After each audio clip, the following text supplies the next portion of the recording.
After the Russian invasion of Ukraine in February 2022, a wave of insecurity and skepticism spread across Europe, exposing geopolitical vulnerabilities worsened by low investment and the limited operational capacity maintained by European countries since the end of World War II. This event served as a wake-up call for the European Union to recognize the urgent need to review its defense strategies, launching a new industrial defense strategy this year aimed at boosting the European military industry by 2030. The goal, in addition to expanding the bloc's military arsenal, is to reduce dependency on external allies, especially the United States, which has historically acted as the primary guardian of European security through NATO. To provide context, in 2018, the US government spent $36 billion on European defense, a figure comparable to the combined military budget of countries like Germany, Spain, Italy, and Poland that year. In this video, we'll analyze how Europe is developing its own military-industrial complex, along with the motivations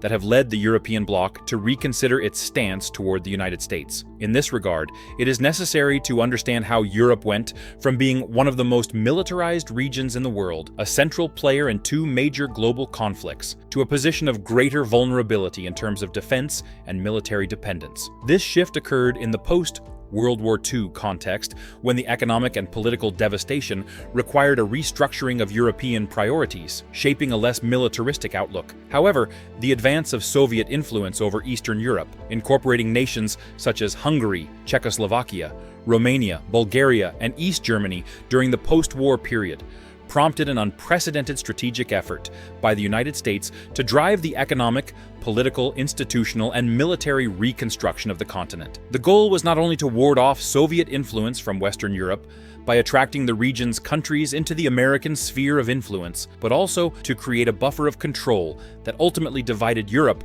between the capitalist Western Bloc and the socialist Eastern Bloc. A strong example of US interference in this context was the consistent support provided to Europeans through diplomatic agreements, financial assistance, and strategic alliances during the Cold War. The most famous of these was the Marshall Plan, launched in 1948, which translated into a financial aid program injecting approximately $154 billion in today's value into the European economy, helping to restore the economies of major Western powers, such as the United Kingdom and France, and contributing to the consolidation of pro-Western governments. In addition to the economic aspect, American involvement had a profound impact on the military sector, which had been weakened by the end of the 1940s. At that time, Europe's main military powers were focused on economic recovery. As a consequence, the North Atlantic Treaty Organization, better known as NATO, was created in 1949 to serve as a geopolitical counterbalance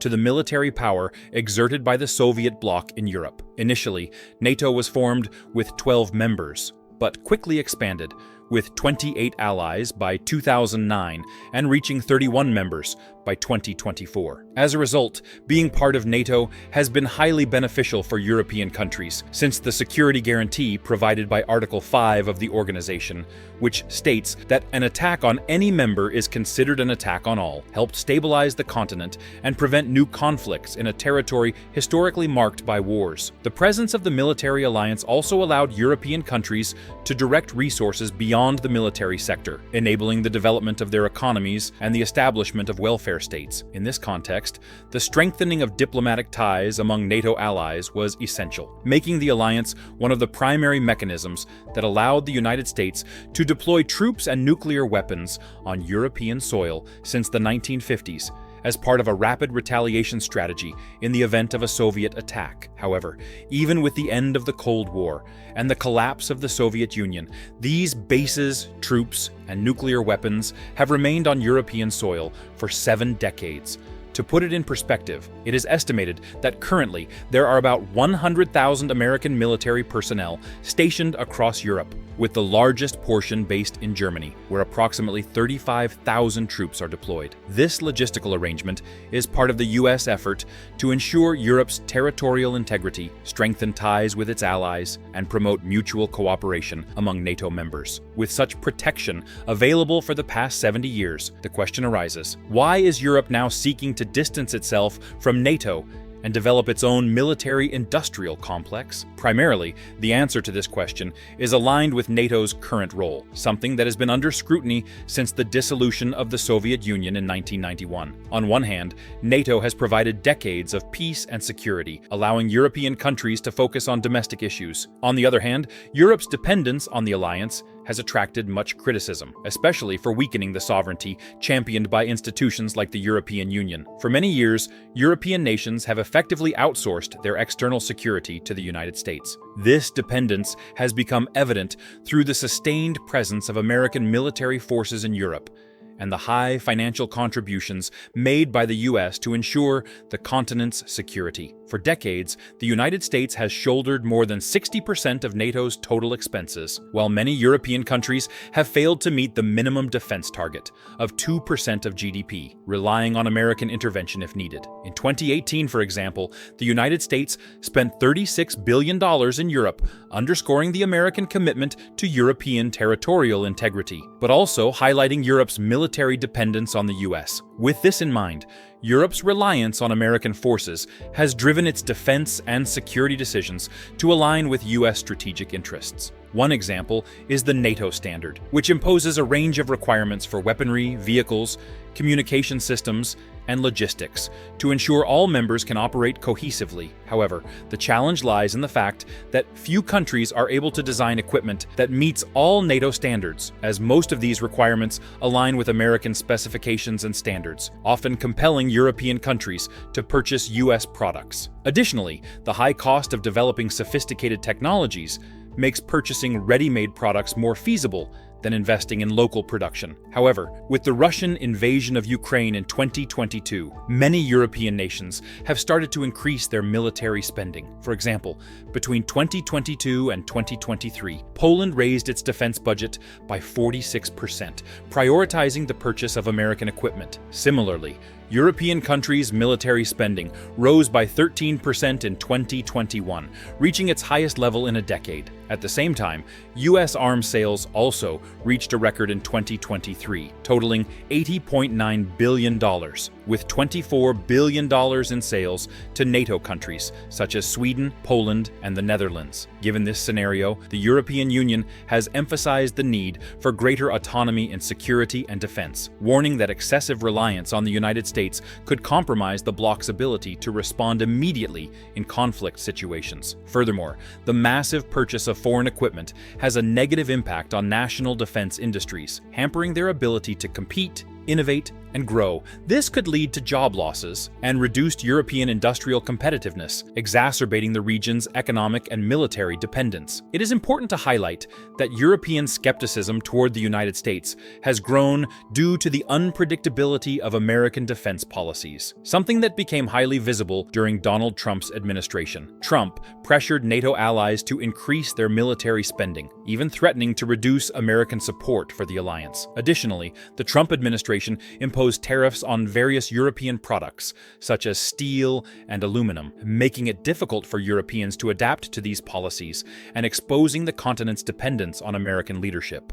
In response, over the past few years, the European Union has implemented several strategies to boost the defense industry. Among them are the European Defense Fund and the Permanent Structured Cooperation, known as PESCO, which aims to strengthen the industrial and technological base of European defense. In March 2020, the EU launched its new Industrial Defense Strategy to enhance joint production and innovation in weaponry, based on pillars such as strengthening the military industry, encouraging cooperation among member countries, and increasing investment in research and development. Initially, this plan proposes a budget of 1.5 billion euros between 2025 and 2027, with substantial increases expected in the coming years, with incentives for EU countries to jointly purchase at least 40% of their defense equipment and direct more than 50% of their military spending to products manufactured in Europe by 2030.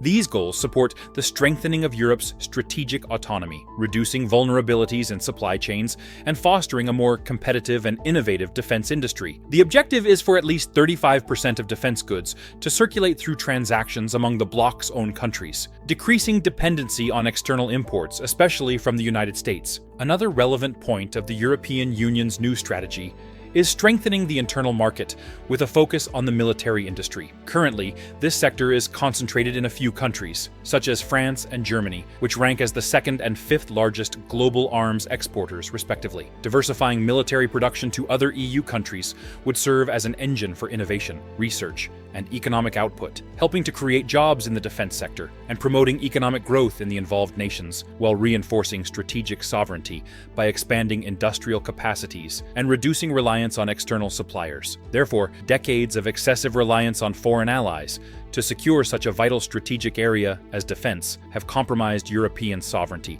leaving the continent dependent on the United States to ensure its security. However, if the EU's new industrial defense strategy succeeds in fostering a modern and efficient industrial sector that fully meets the bloc's defensive needs, Europe could reduce this dependency and regain a more significant role on the global geopolitical stage. Thank you so much for making it this far. If possible, comment below with the next topic you'd like to see on the channel. Also, don't forget to like the video, subscribe, and share the content with your friends. Thanks again for watching, and see you in the next video.